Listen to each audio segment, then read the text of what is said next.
Ligue. Hello, I'm Eric Devin, and welcome to the Get for Trimple News preview show on today, December 1st, 2016. Ligue was in midweek action in Matchday 15 over the last 2 days. We were treated to a surprising set of results, with several sides breaking out of their shells to turn in accomplished attacking performances.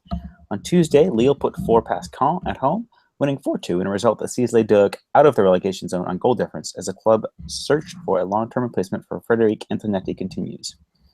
Lorient got a vital win in a Breton derby win at home to Rennes, with Majid Waris netting the winner just after the interval in a 2-1 win, while Monaco were surprisingly held at an impressive Dijon 1-all.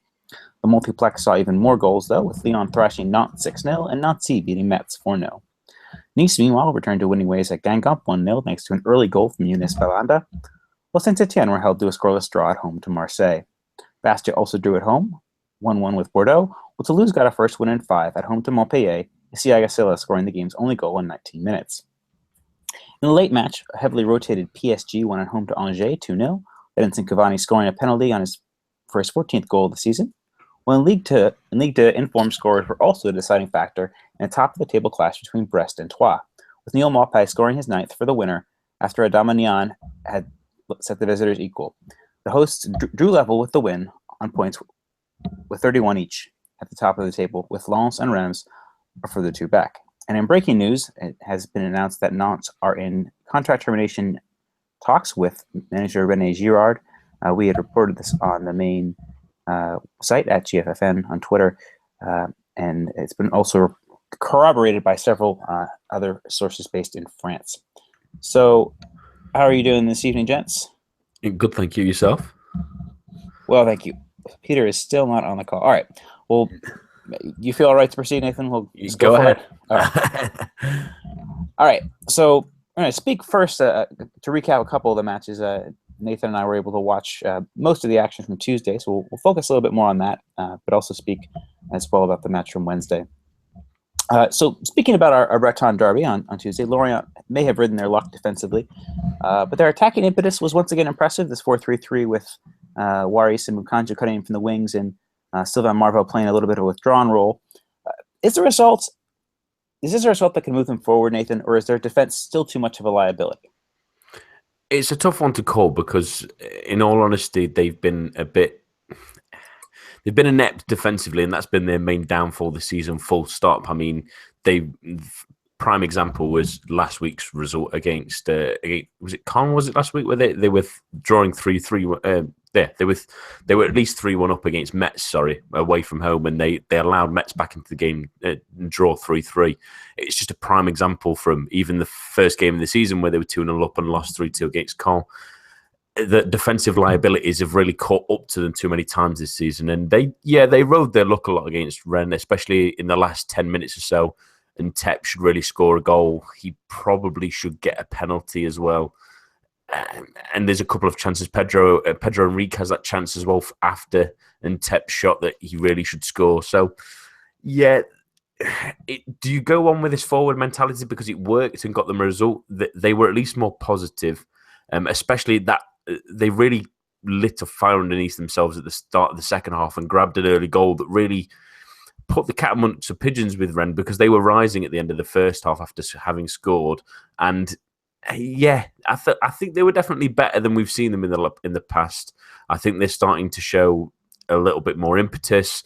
They look to get the ball forward a little bit quicker, although it still can be a little bit disjointed. They still look like one of those sides that when you see that have been struggling, they try to rush things a little bit too often and try and see that killer pass early, and they kept on giving the ball away from that sort of idea. But at least they're being more positive than they had in the past. And going forward, being more positive, if they can at least score more goals than they concede, then they'll win games. But they have to shore up that defence as well because it's a poor goal to give away as well. It was very sloppy by Torre, the captain on the night, and that needs to improve. If they want to stay up and they want to keep picking up wins, that needs to come with the attacking play as well.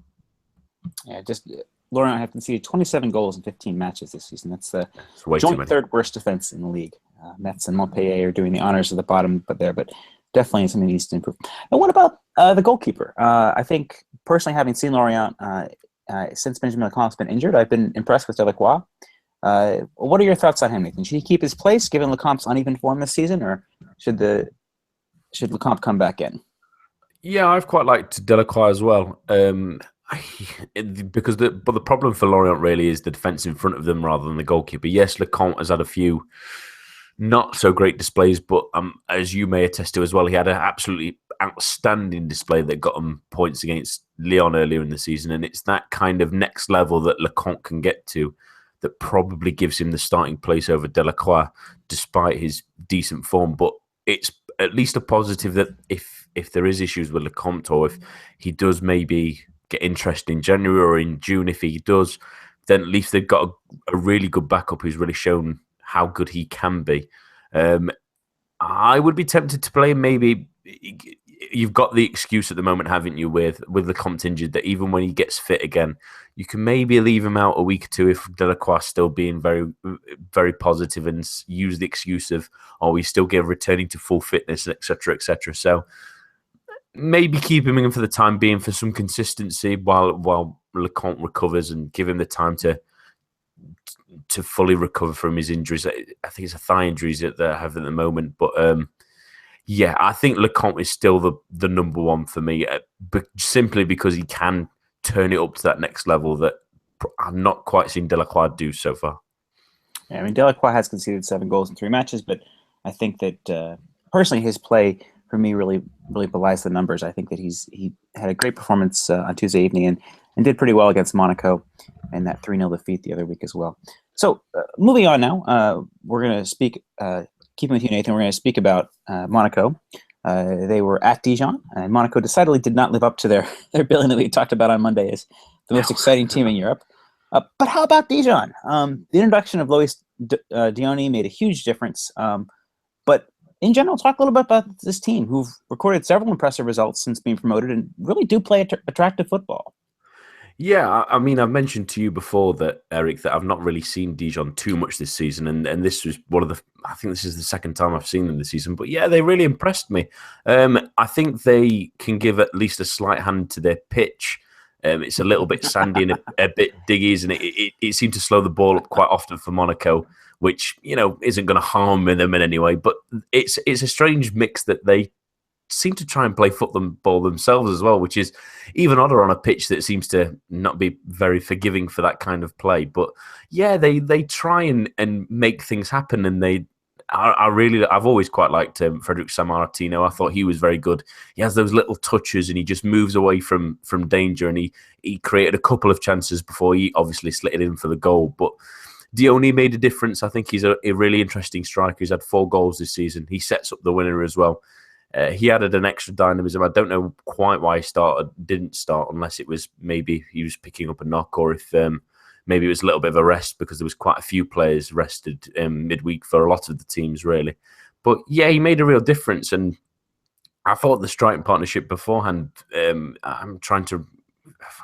Riviere had started, and then Tavares came on as well. There was the young lad as well. They pushed up front who had to come off for a concussion. He was impressive as well. I'm trying to remember his name. I think it was his first start of the season. I'll just double check if I can find it. Of course, I would drop it on us as we were thinking about it, wouldn't it? How terrible of me. But he was really impressive as well until he had to come off. I've just got it up, and it's not telling me. Excellent.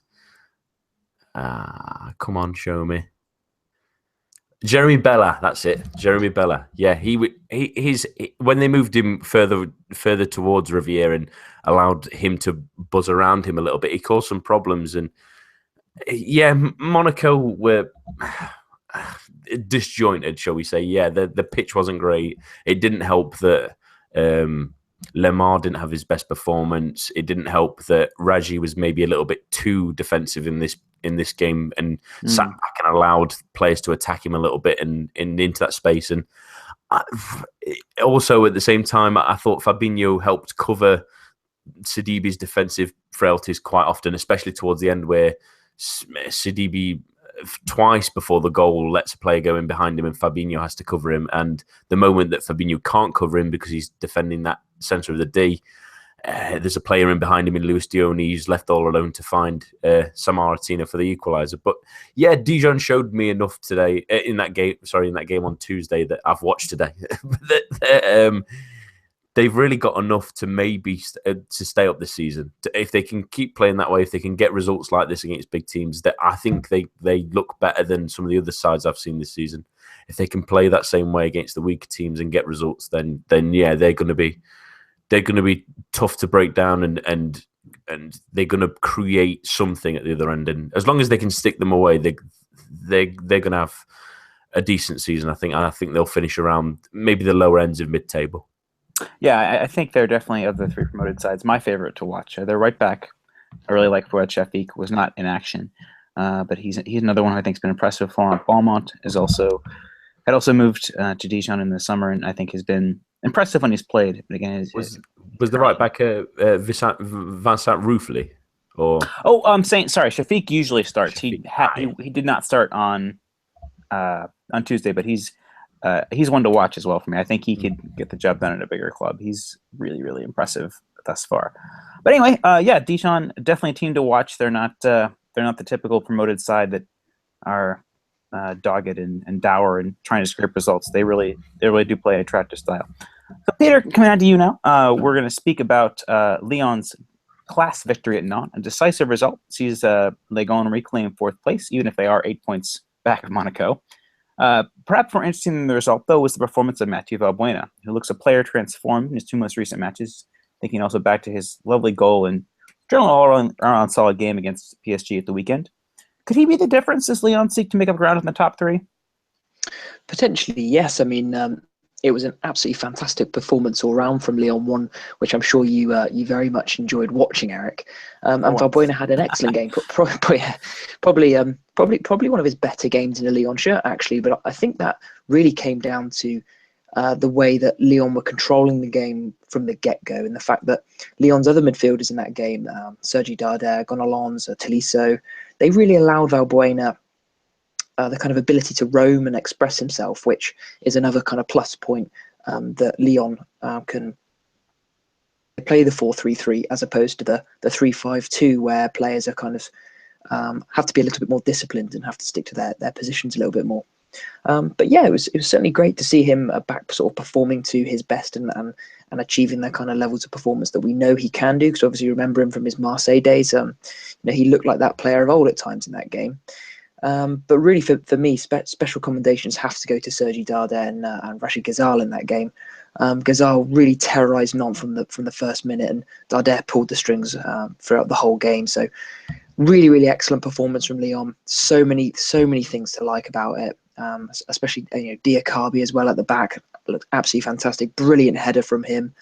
So it's just, if you're a Lyon fan, you must be a happy man.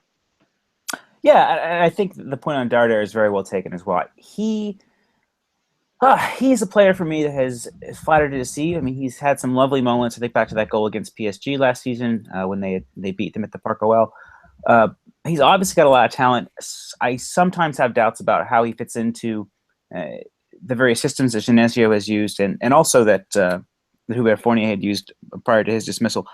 But I think that Jordan Ferry's had a frustrating last couple of weeks. I think that he was really poor against PSG, and that Darder fully deserved the start, and showed why he should, perhaps continue to start, unless Ferry can prove in some way that he deserves that spot. Now, it's also interesting because as fine as Valbuena has been, that also, and I think this is a question I'd like perhaps both of you to address, it also means Nabil Fekir does not have currently a place in the team. Nathan, you first. What is that a surprise, or is that something to be expected given Fekir's somewhat intermittently stop-start recovery, if you will, from his injury? It's a little bit of both. You'd like to see Fekir out there because he's a wonderful footballer and he's got a real talent that really excites you, because there's not many players that play like Nabil Fekir, with the wonderful close ball control that he has and the willingness to drive at defenders as well. And he puts them on their skates, really, and that's what we love to see in football, or at least I always do. I love those attacking players that want to drive at defenders and scare the bejeebies out of them if they can. But Yeah, it's been a tough time for him, hasn't it, with the injuries and bits like that. And you want him to be. I don't want to see him at 90%. I want to see him at 100% because that's where we see him at his best. It'll be a frustrating time for him, but Valbuena's really playing excellently at the moment. He's seemed to have found a little bit of form at the moment. Keep playing who's form, in my opinion. If he's the man of the moment, don't take him out the side. Give him the chances. And let Fekir rest up. Mention to him that it must be tough for him. It must be tough for any player with injury, but give him the chance to recover. There's plenty of football yet to play this season. There's the winter break coming up as well sooner rather than later, and there's plenty of games coming up as well. Let him rest, and hopefully after that winter break he can start afresh, fully fit and terrorising defenders again. All right. Now, Peter, what about your thoughts? Valbuena is experienced French international, 50-odd caps. Keep him in the side? I think based on if your managerial tact is to pick players only on their last performance, then you have to pick Valbuena because he was excellent in that game, absolutely excellent. And Fekir has not hit the heights that he hit last season. There's no questions about that really. Obviously, that's down to the injury, and it's a shame as well because I think, in fact, I remember Philippe Auclair of The Guardian wrote a fantastic piece about how last season Lacazette stole the headlines, but Fekir was Lyon's best player. And I think he still probably will be one day. But really, I think at the moment, Fekir, he just isn't doing it. I think, like I said, he's got that problem that a lot of players have where they go out with a really serious injury where it's constantly on their mind not to that same injury again, and it can affect performances. So I don't see the damage in resting him at the moment. The other thing as well, of course, is that Fekir is still so young. So his time is way ahead of him, whereas Valbuena's best years, are fast approaching and possibly, you might not get those kind of performances out of Valbuena for much longer this season.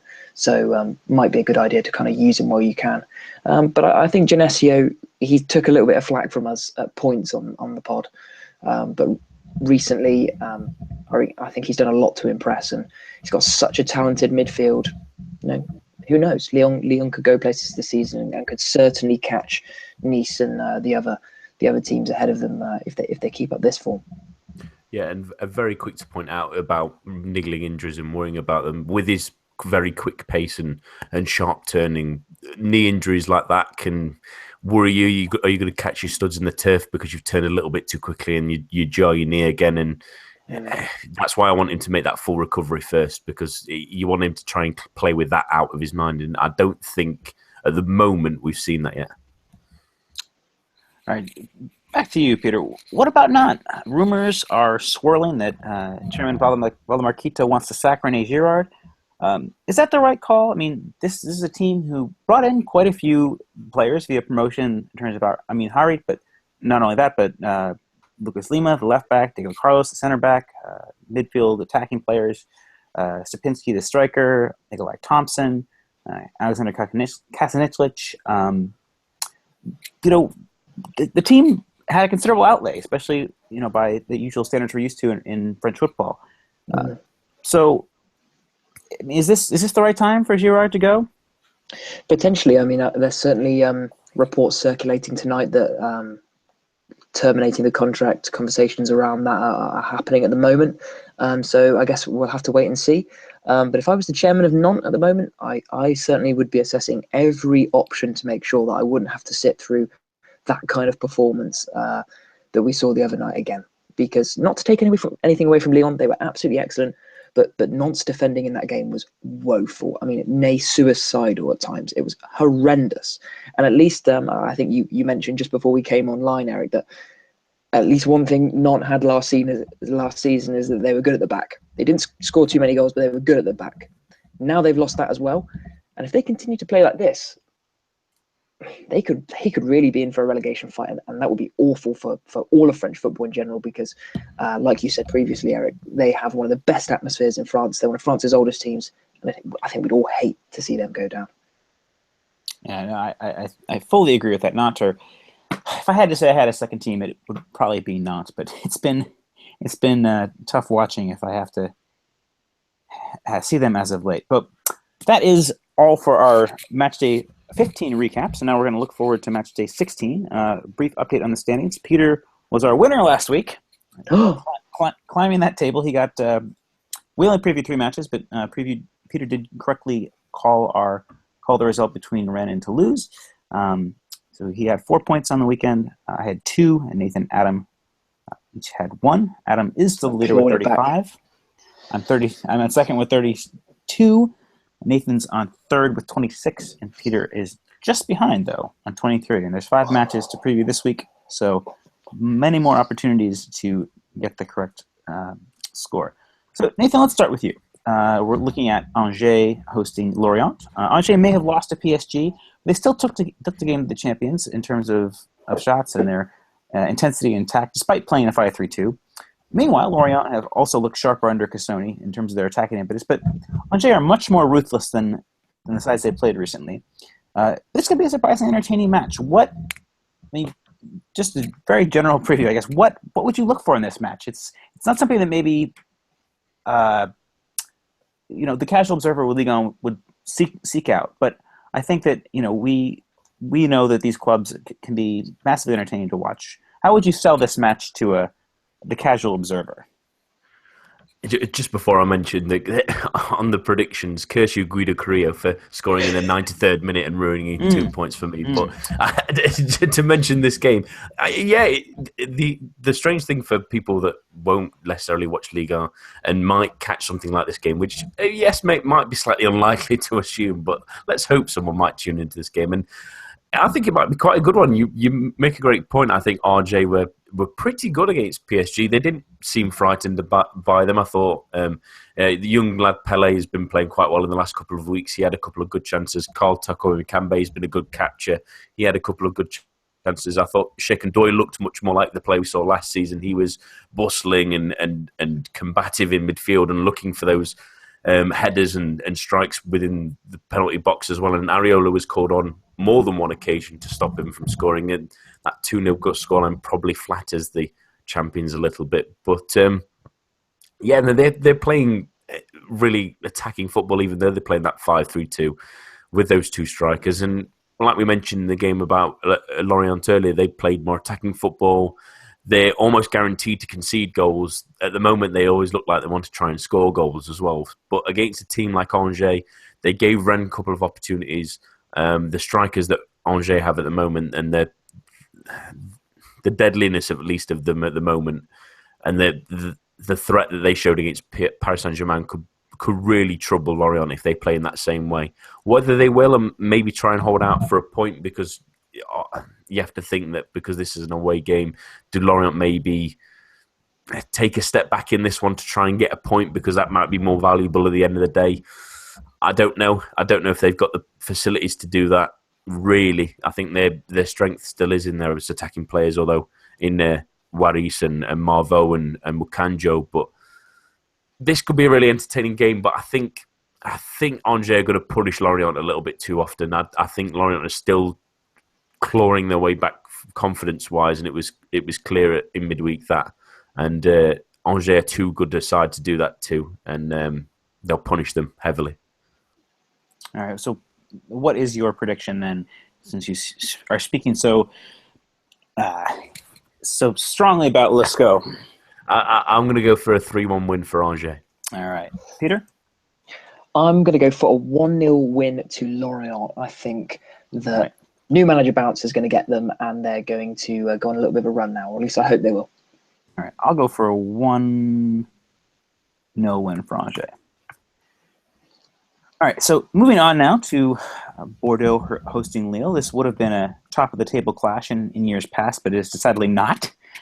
Peter, Bordeaux are still really stuttering in attack, but meanwhile, Lille's new 4-2-3-1 with the reintroduction of Munir Abadi after a long injury layoff does seem to be paying dividends.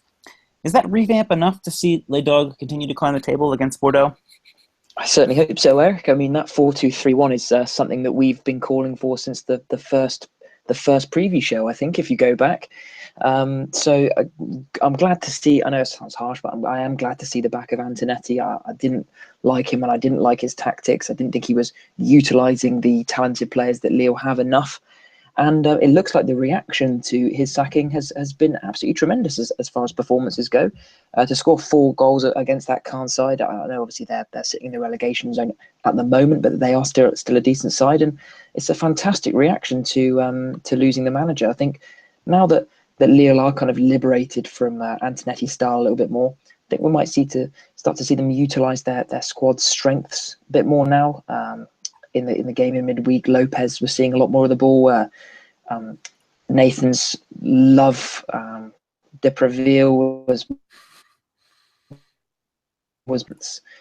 so there's lots of positives to take, and hopefully Lille can push on now, because it's been a horrible few months, and it's a club with a lot of history. I mean, not too long ago they were champions of Ligue. So let's hope they can push on now. All right, so what then would be your score prediction?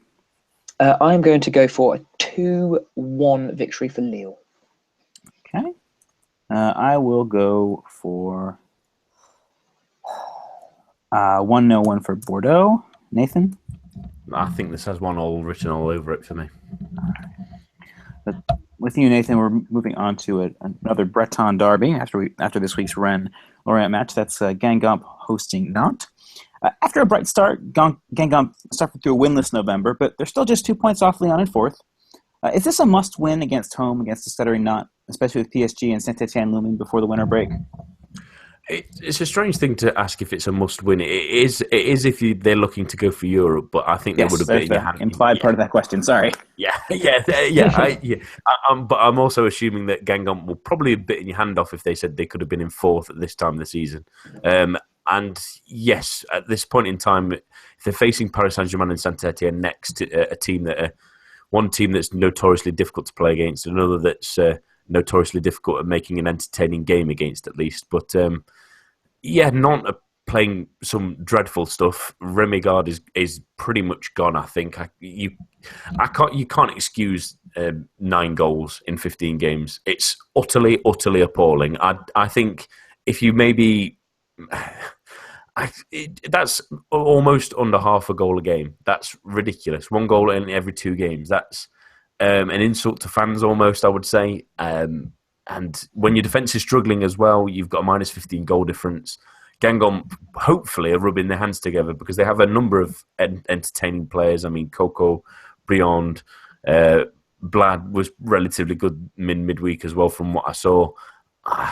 I can't see Guingamp not really going for this and trying to stick the knife in, especially as I can't see if Girard has gone, I can't see them have bringing someone in before the weekend. So, yeah, Comboire must see this one as a big win.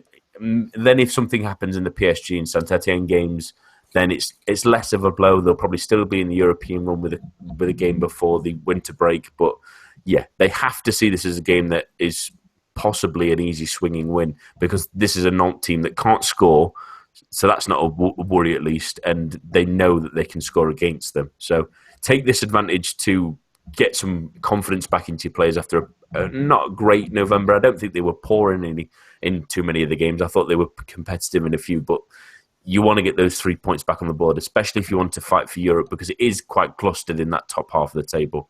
And one result can send you one way, one result can send you the other way. So, yeah, get the 3 points on the board against a tough team.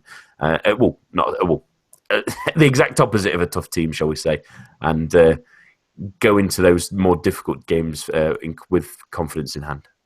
I'm going to go for a 2-0 win with that in mind. I do think Guingamp are looking good and have a win coming. They haven't looked poor to me. Nathan, what about yourself? 4-0 Guingamp. 4-0. All right. Peter. I'm going to meet you both in the middle and go 3-0 Guingamp. All right, we're all very confident. Guingamp. All right, so it's the death knell for them. So moving on now to 2 of the more frustrating sides to watch in Ligue 1. That is Rennes hosting Saint-Etienne. This is the early match on Sunday. Peter, these 2 sides have spent money. They've tried to bring themselves up the table, but they've been so poor in attack. Can we predict anything other than a scoreless draw?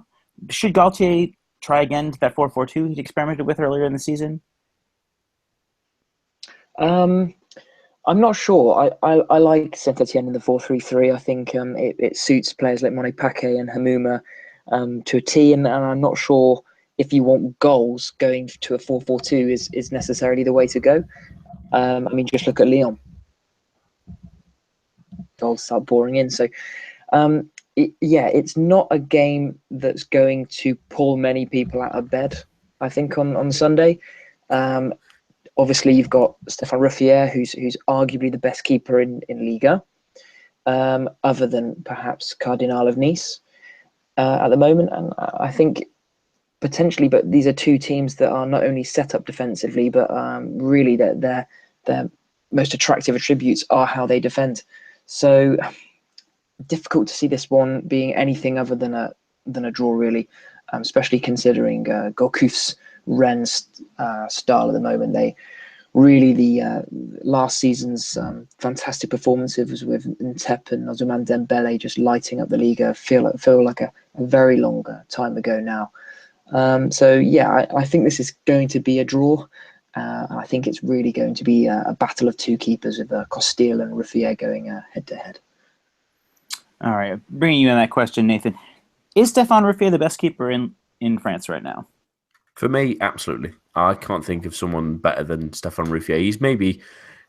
Would you put in the... my question would be, would you put him in the conversation for best in Europe? He's at least among the group for me because he's wildly consistent. I mean, that was the question mark on him in the past, is he had those moments of a little bit erraticness, a little bit crazy, maybe letting a soft goal, but he's been absolutely terrific this season, I think. There's not been any goal that Saint-Etienne have conceded, and there's been very few, have been his fault, and he's really saved them in games. He made several saves against Marseille in midweek. He's made countless saves against teams like, I can remember against the Mets where they make the 1-1 draw.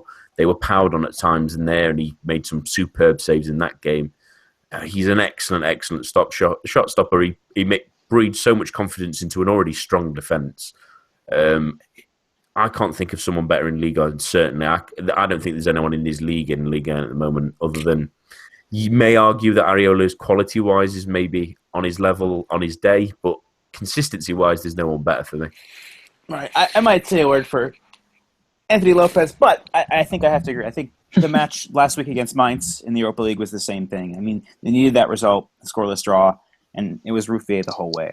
I really hope that he can get his situation with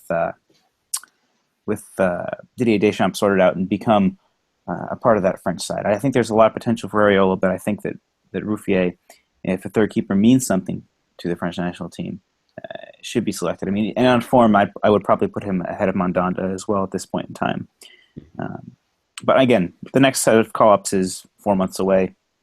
But, hopefully Ruffier's form continues, and hopefully he stays with Ligue, and that no English clubs reach into their pockets for a move for the keeper. So then, score predictions. Nathan, I'll come to you first. Thank God I got this one first, because I know exactly what result I'm going for in this one.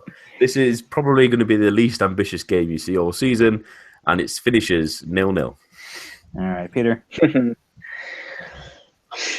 You know what, Eric? I'm thinking I'm just 3 points off catching Nathan. I need to take a risk. I need to throw myself out there.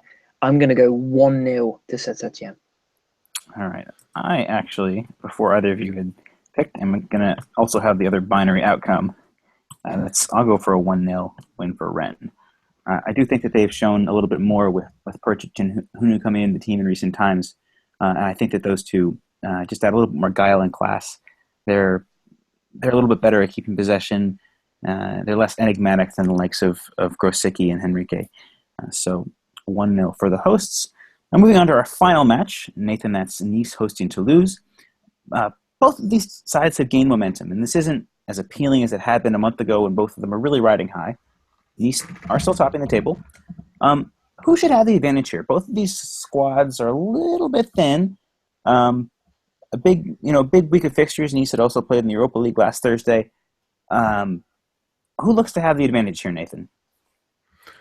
I think it's still Nice. I think they still have a much better squad than Toulouse, although both have had a great start to the season. Neither will be disappointed where they are.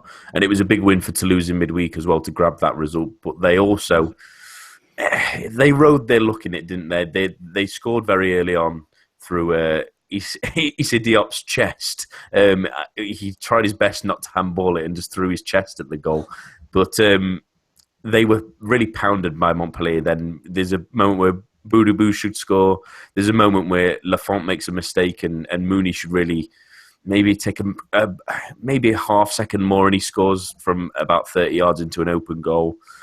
They certainly looked edgy and didn't look confident with that 1-0 result. Whereas in Nice's game, they probably should have sealed that one away in midweek. I think they had a number of chances really against Guingamp. Although Guingamp didn't look terrible, I thought they were still decent, but they didn't create enormous amount. Guingamp and Nice had a couple of really good chances and really probably should have stuck that away. An excellent goal from Belander that wins it though. But yeah, the question's perfectly answered in the fact that this isn't as appealing as it would have been a month ago, where both sides were on a crest of a wave. They seem to have come down from that now. Nice is sort of trudging through a slightly difficult period, but they always say it's the making of champions to get results in these kind of games and in these kind of performances that they've had recently as well. And looking ahead that they've got PSG in the massive, massive game next weekend in the Sunday evening. They need a result in this one to stay above the water against Paris Saint-Germain and hope that... I'm not sure, have you heard anything on Paul Bice yet, Eric, of when he will be returning at all? Or I hadn't, and this is Sunday, so I mean, let's see. We'll look at our betting websites and see if there's any injury news on him. I hadn't, and while I'm looking at that, just because this is the big match on Sunday, do you have anything you'd like to add on this, Peter? I mean, what are your thoughts? Yeah, I think you could put that perfectly in the question, Eric, actually, by saying that this is a fixture that would have been much more appealing a month ago. Nice are, I think, slowing down potentially. I think they're missing Balotelli a lot. I never thought I'd be saying that. But he offers so much up front, and Plié in the game midweek, he missed so many chances. There was a one-on-one with the keeper at one point where it seemed harder not to score. But thankfully for them, obviously, Yunus Belhanda's been a really excellent signing and looks to offer so much going forward as well. So I think Nice will do this. I think the hype around Toulouse has gone as well, obviously, with the heroics from Dupraz last season, keeping them up. And I think maybe with the start they had as well, people thought Toulouse might go on and do bigger things this season, maybe copy Guingamp in that way. But yeah, I don't think this is going to be a particularly exciting fixture, but I think that probably Nice are going to have enough quality to win this game. Possibly this would be the kind of fixture where I'd like to see Diakabi start. It's an interesting point. I mean, player missed a really good chance, and I don't know how he missed the chance at the weekend against. I'm trying to remember who they played at the weekend. Against Bastia, wasn't it, in the 1-1 draw? Yeah. It goes around the goalkeeper. He could have had a hat trick. I fully agree with you there. Good grief, how does he miss that chance? All he has to do is put it on the floor. I don't know why he's hitting it that hard. But it's so frustrating that you see a player that he's really talented, and he's scored 8 goals this season, so it's not like he's goal shy or anything like that, and he's struggled. I mean, he's third top scorer in Ligue at the moment, and it's such a shame that I think that they just seem a little bit shaky on occasions. I think Johan Cardinal made 2 absolutely terrific saves as well in that from distance, at least in that Guingamp game. And I mentioned in a piece I did a couple of weeks ago that he does very slightly remind me of a former Manchester United goalkeeper, Fabien Barthez, especially in frame, in athleticism, and that ability to sort of pull out those reaction saves out of nothing.